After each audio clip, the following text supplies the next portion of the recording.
Halo Sobat Mencemania, saya Denny Nakdalung. Oke, saya sempatkan di hari Minggu ini untuk melakukan pembuatan satu konten review, di mana hari Minggu tadi sebenarnya saya libur, jadi nggak ada orang ke toko dan saya juga ada liburan keluarga. Nah, pulang dari liburan saya sempatkan untuk bikin konten. Ada Sikari Delta yang kemarin sempat saya unboxing juga. Nah, apabila saya perhatikan Sikari Delta ini tidak ada bedanya dengan Irolysevius. Nah, saya cek harga Irolysevius sekarang di Shopee itu gila-gilaan. Ada yang harganya 800, 1 juta, kemudian ada yang di atas 1 juta. Nah, kalau saya analogikan kenapa harganya bisa menjadi setinggi itu, ya logikanya pertama barangnya langka, itu pertama. Kedua, barangnya memang bagus. Ketiga, reel ini banyak dicari orang sehingga peminatnya banyak. Itu adalah sebuah hukum ekonomi. Nah, sedangkan kalau dari reelnya, apabila saya perhatikan, ya tidak ada bedanya dengan Irolysevius ini. Strukturnya, bodinya benar-benar sama, kecuali beda di cuttingan ataupun bentuk coakan pada sepulnya. Nah, kalau ini kan kayak garis miring, sedangkan si Sikari Delta ini garis lurus dia. Nah, seperti ini. Kemungkinan ini dibuat di pabrik yang sama, cuman di branding dan di develop oleh Iroly dan Sikari. Nah, nanti saya akan jelaskan, terutama di reviewnya ini, saya akan jelaskan mekanisme develop reel di Cina itu seperti apa, moldingnya bagaimana, sistemnya bagaimana. Nanti saya akan jelaskan, karena banyak yang salah persepsi ketika brand Cina di branding. Nah, itu banyak yang menganggap itu adalah produk biasa dan murahan. Jangan salah, ini pun buatan Cina. Ini Daiwa ada yang buatan Cina. Kemudian merek-merek lain pun banyak, seperti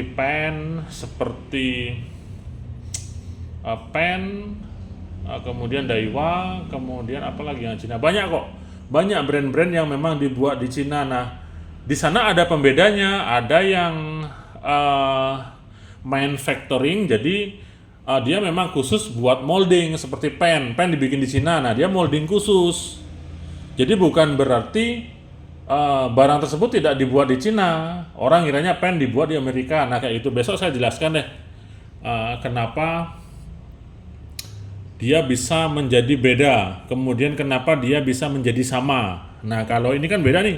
Ada nggak yang nyamain ini? Boleh deh dilihat-lihat, diingat-ingat nih. Kalau teman-teman punya reel, pernah pegang reel, pernah pakai reel, ada nggak yang sama? Nah, kalau ini, saya pernah pakai ini.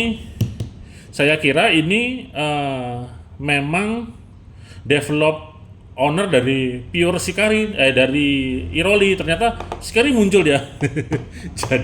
jadi membingungkan. Nah, oke. Nah, yang saya dengar Sikari Delta ini nanti harganya bakal sangat terjangkau. Nah, kalau harganya terjangkau, anggaplah nanti harganya 200.000. Waduh, bagaimana nasib si Iroly ini? Nah, sebelum saya bahas ini, dikarenakan si Iroly ini sama dengan Sikari, Sevius dengan Delta, saya akan share pengalaman dulu. Nah, kalau ini selama saya pakai ya fine-fine aja, nggak ada masalah. Pakai UL-an karena saya targetnya memang ikan-ikan kecil. Ikan sangsit yang sini-sini yang nggak lebih dari 500 gram. Kemudian ikan jangki yang kelas-kelas 5 jari yang nggak lebih dari 1 kilo kayak gitu. Ya nggak ada masalah apa-apa, nggak ada jeda di sini. Oke, jeda antara rotor handle nggak ada. Kemudian kemarin sempat masalahnya di sini, di karetnya ini longgar ya, keluar dari lintasannya ini, karet bodi belakangnya. Setelah itu sisanya nggak ada masalah.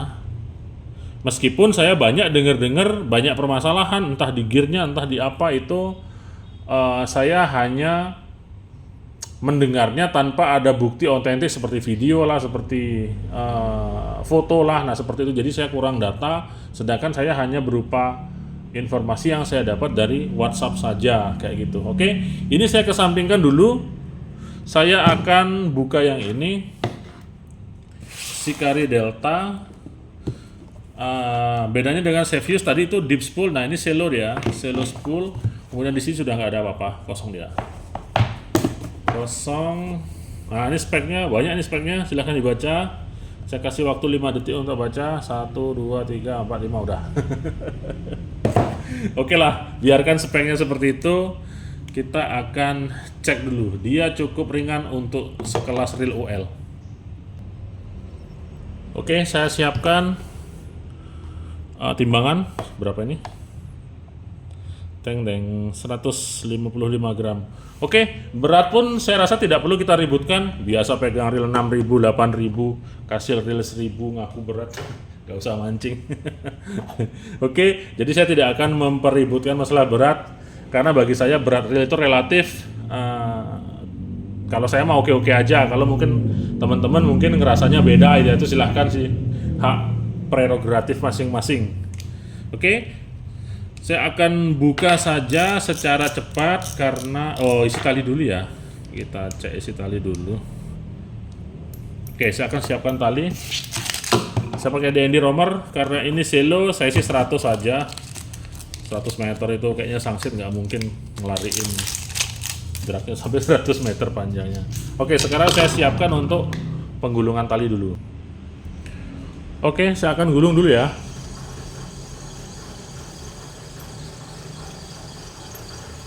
Sekaligus kita cek suara dragnya ketika saya longgarin.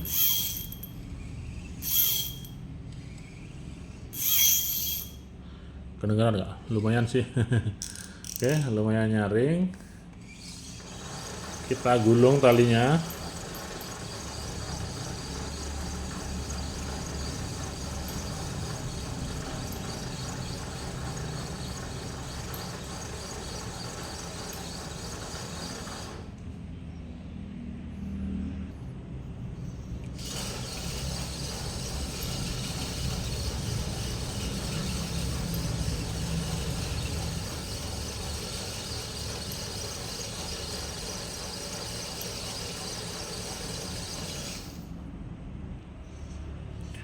Baik, sobat Mania, tali 0,8 ini masuk 100 meter.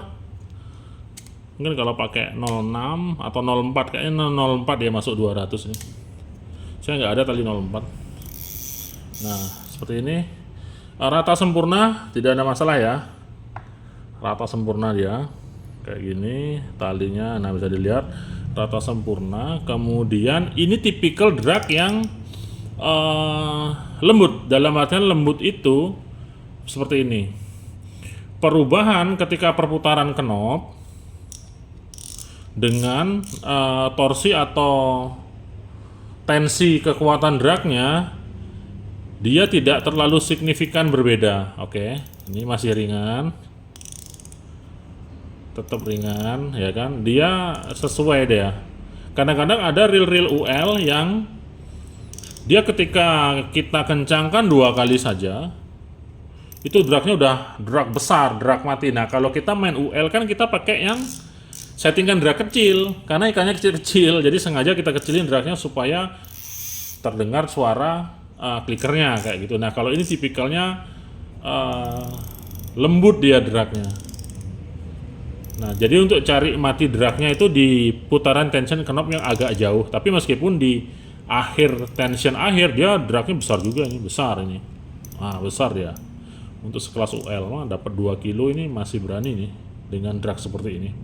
Oke, itu dari sistem dragnya. Nah sekarang kita menuju review keseluruhannya. Saya rapikan talinya dulu nih. Nah kayak gini. Oke, saya akan langsung mulai untuk buka spool dan handle dulu, atau saya buka aja langsung ya.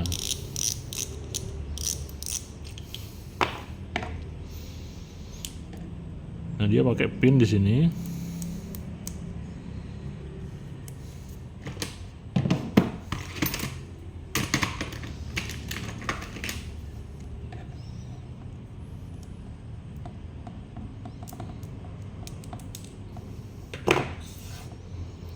pakai pin, jadi pinnya dia batangan, tidak dibaut. Karena ada reel Shimano itu dibaut dia. Ada bagian pinnya ini. Nah, keuntungannya ketika sebuah landasan spool ini dia dibikin masuk ke dalam spool.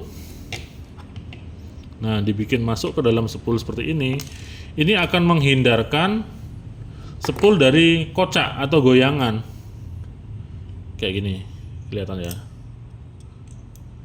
Setelah saya masin. Nah, seperti ini. Ketika dia masuk, maka goyangannya itu akan sangat minim, dengan catatan bagian drag washernya itu juga presisi dengan area lingkaran bagian dalam spoolnya. Sampai sini paham gak ya? Mudah-mudahan paham. Kalau belum paham nanti boleh tanya ke saya. Kita kuliah nih hari Minggu. Karena banyak reel, terutama reel produk buatan lokal ya, lokal Cina yang di branding. Banyak sekali yang tidak memperhatikan ini. Jadi cukup hanya semacam alas saja. Sudah dia hanya alas saja, itu pertama. Kedua, ininya nggak terlalu press dia dengan lingkaran spoolnya. Jadi kocaknya itu malah makin parah dia. Seperti itu. Nah, kalau yang tipe-tipe seperti ini dijamin anti kocak di bagian spoolnya. Nah, salah satu pendukung daripada sistem pengereman yang lembut tadi, nah ini disupport oleh dua bearing. Dua bearing yang masuk di sini. Ini enggak, ini beda. Ini bearing bagian luar ya. Oke, ada dua bearing. Maka dari itu lembut ya. Saya yakin kalau dihantam GT 2 kilo dengan teknik permainan yang benar, saya yakin naik ini. Nanti deh saya tesin. Saya tesin main di rumput kayaknya boleh ya. Oke, itu dia. Kalau untuk suara klikernya tadi sudah. Kemudian di sini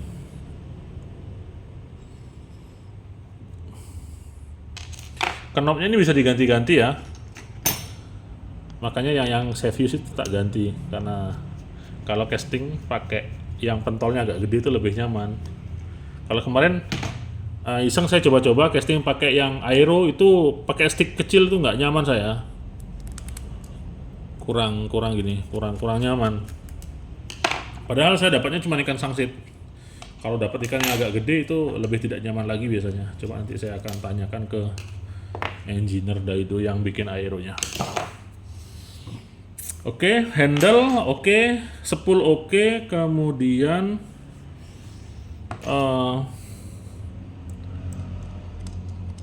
buka rotornya. Rotornya diamankan oleh satu baut.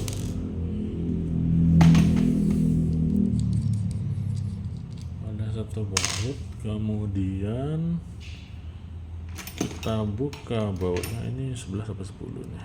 10. Oke, kunci pas 10. Bukanya ke arah kanan ya. Bukanya ke arah kanan. Ada seal karetnya, tidak ada floating sistemnya. Kemudian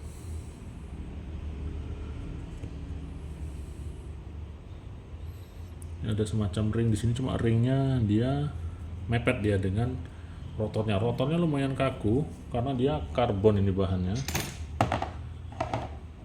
Kalau Anda memperhatikan review saya yang saya use, kayaknya ya ini sama, cuman akan saya refresh kembali untuk mengingatkan kembali keunggulan daripada reel model seperti ini. Nah, ada dua ring, dua bearing. Nah, ini detail dia, sehingga memastikan ketika beban kena di area ini kan tidak selebar daripada jalur tali PE-nya. Jadi nanti PE kemungkinan bisa ke arah sini. Kelihatan ya? Ke arah agak kanan ini kelihatan, kemudian ke arah agak kiri ini, sehingga beban yang diterima ketika dia berputar akan beda. Maka dari itu diberikan 2 bearing. Itu salah satu keunggulan reel dengan line roller 2 bearing ketika posisinya dia di samping kanan dan kiri. Kayak gini. Ketika posisinya di kanan dan kiri, tapi ketika posisinya di center di tengah, dalam artian bearingnya nanti akan terkena beban, ya kan? Anggaplah ini bearing terkena beban di center di tengahnya, dia nggak apa-apa. Tapi kalau di salah satu saja, kadang-kadang ada nih reel murah kelas 300 ke bawah, kasih bearing satu satunya busing. Nah, nanti dia tidak akan seimbang. Itu hal sepele, tapi kalau diperhatikan itu fungsinya besar. Fight ketika lawan ikan dengan jumlah bearing yang balance, kemudian fight dengan ikan yang tidak ada bearing di senternya atau hanya di satu sisi bearing, itu rasanya beda. Ditambah lagi tidak muter dengan sempurna. Wah, bearingnya macet nih. Wah, tambah repot lagi. Tambah berat lagi. Saya pernah dulu pakai yang PG itu padahal merek terkenal, Twin Power, itu mati bearing line rollernya. Saya pakai strike ikan, berat dia. Kayak gitu. Jadi bedanya di sana. Gangguin agak detail sedikit pembahasannya supaya tambah ilmu lah.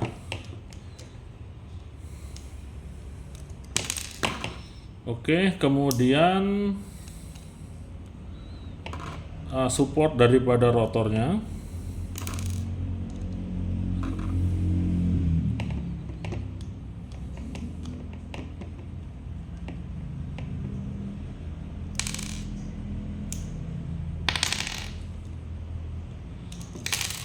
Seperti ini, ada housingnya.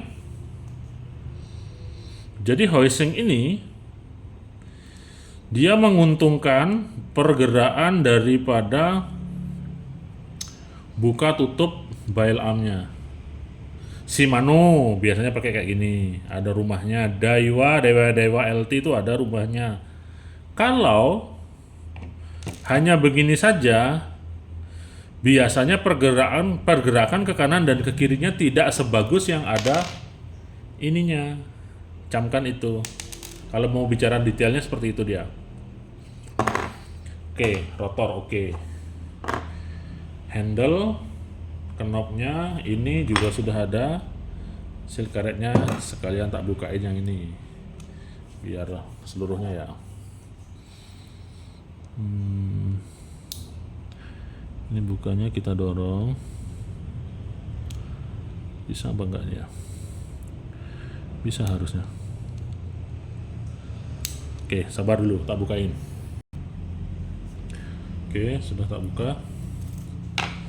Ini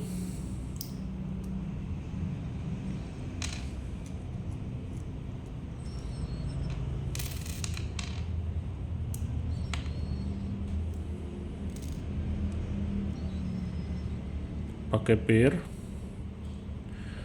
dan pirnya dia sedikit lebih besar untuk ukuran reel UL besar ya. Nah, sehingga jangkauan tekanannya lebih meluas dengan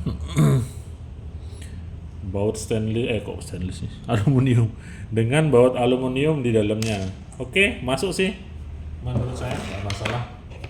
Nah, saya mau ambil kunci monokok dulu, sabar.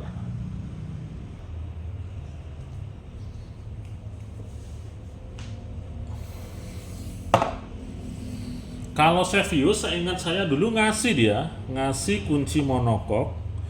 Nah, kalau Delta ini enggak. Kunci monokok ini penting. Oke, saya akan buka saja langsung.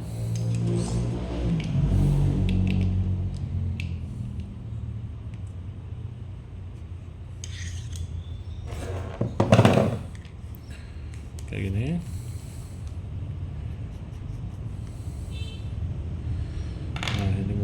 buka, kemudian ini akan saya buka dulu ya.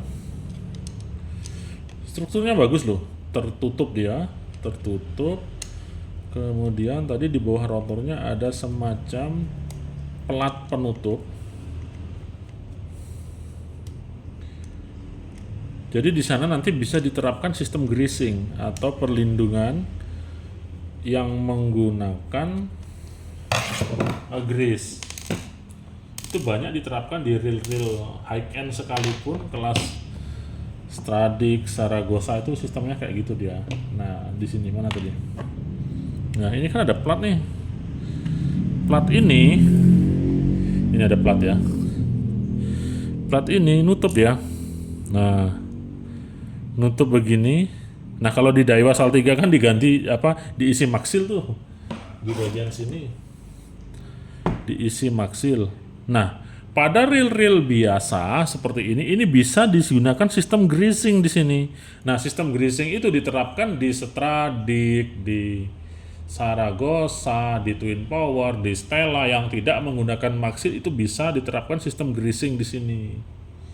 Kayak begitu, sehingga kadang-kadang kalau reel high end biasanya di sini ada karet lagi, di mana karet tersebut dia akan nempel dengan bagian bawah rotor ini, yang plat putih ini akan nempel, tapi di sininya ada jalur ataupun rumah yang akan digunakan untuk penempatan grease-nya.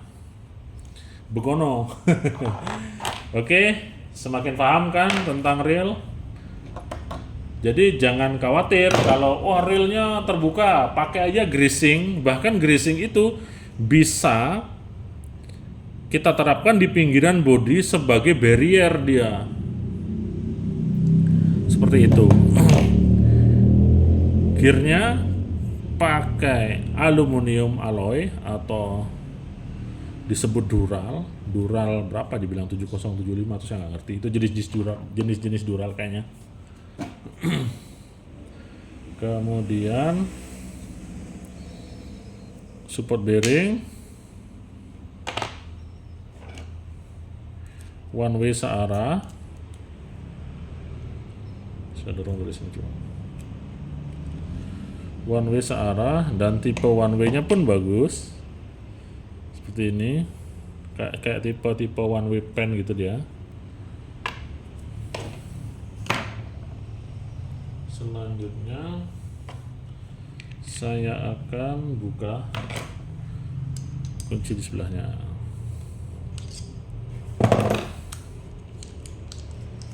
Nah, seperti ini.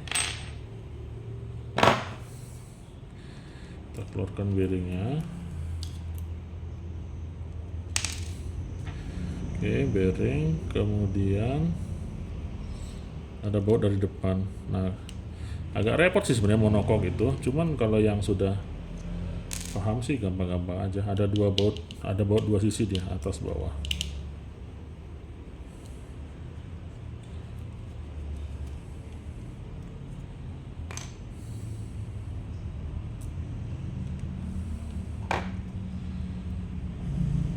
Oke, kemudian ini. Nah, kemarin saya kendala yang di Sevius ini nih, sering mencela-mencele dia. Mencele dikit, mencele ke kanan kiri gitu. Itu kendalanya. Entah bahan karetnya yang kurang bagus atau memang pemasangannya yang kurang presisi. Saya kemarin pas bongkar belum tahu juga. Akan saya pakai lagi terus mungkin di 6 bulan pemakaian, 1 tahun pemakaian, nanti ketahuan dia.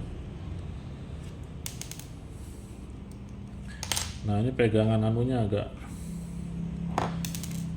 pegangan lokomotif slider pada main shaftnya dia di ujung. Nah, ini riskan dia.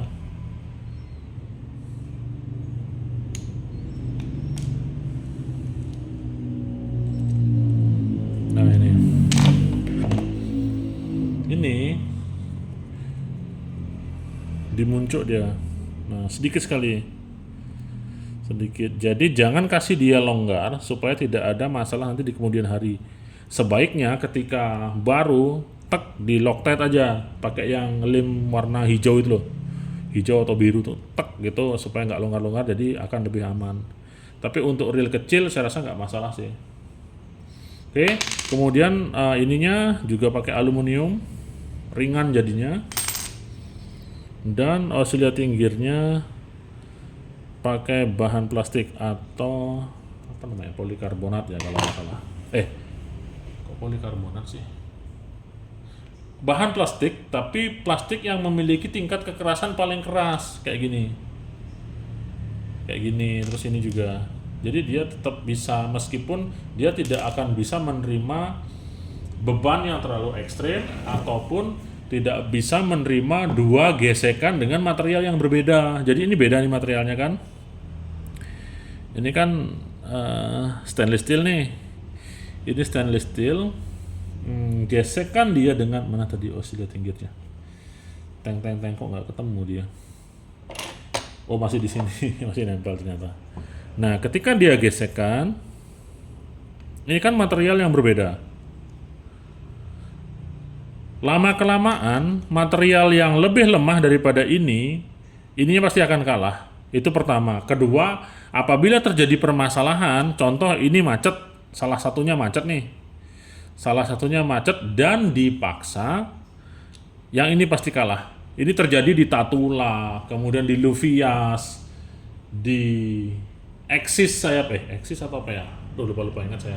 Pokoknya ada nih high end-nya Daiwa, pecah dia 2 gerigi. Karena ya itu tadi, mungkin kecemplung, keciprat air, sudah santai, nanti ketika macet langsung dipaksa, ya udah sininya rompal dia dan jadi spare partnya sulit. Oke.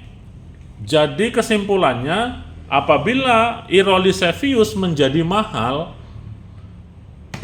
saya iakan, nggak masalah, karena memang isinya bagus sesuai untuk reel UL ini sudah lebih dari cukup. Gear bagus, bandingkan dengan Revros. Oke, Revros punya pabrikan Daiwa, tapi kalau head to head saya pilih ini. Bandingkan dengan apa lagi yang kelas-kelas gitu ya, di bawahnya Sedona apa ya, Sienna misalnya, atau bahkan saya berani head to head dengan Ceimar. Saya lebih pilih ini kalau dari sisi materialnya. Oke, Ceimar mungkin menang pabrikan, menang nama, menang finishing atau apalah, juga sama dibuat di China. Mereka punya molding aja kayak gitu. Saya tetap pilih ini. Jadi kalau Irolysevius semakin mahal, barang goib, barang langka, ya wajar-wajar saja karena isinya memang bagus. Kemudian diminati banyak orang dan diburu oleh banyak orang sehingga harga mahal, ya wajar. Itu adalah sebuah hukum ekonomi. Nah, ketika Shikari Delta datang, kita lihat saja harganya berapa. Kalau dia harganya nanti turun jauh, anggaplah harganya 200.000, ya sudah, ambil yang ini. Nggak apa-apa si Irolyseviusnya langka dan gaib, ambil ini aja. Oke. Maaf. Demikian saja review dari saya. Semoga tetap menambah informasi dan wawasan, meskipun reviewnya kayaknya sama dengan review Sevius ini, karena dia sama dengan Irolysevius, tapi akan tetap ada ilmu di dalamnya, karena ilmu itu menurut saya tidak akan pernah ada batasnya. Seberapapun Anda pintarnya, kalau Anda ketemu yang namanya ilmu, akan tetap ada hal-hal baru yang bisa kita temukan dan bisa kita pelajari. Tugas Anda adalah menyebarkan dan menyampaikan ilmu-ilmu yang Anda dapatkan, maka Anda nanti akan menjadi lebih pintar. Oke, saya Denny Nadalung. 2 jempol untuk Anda semua. Mancing mania semakin mantap.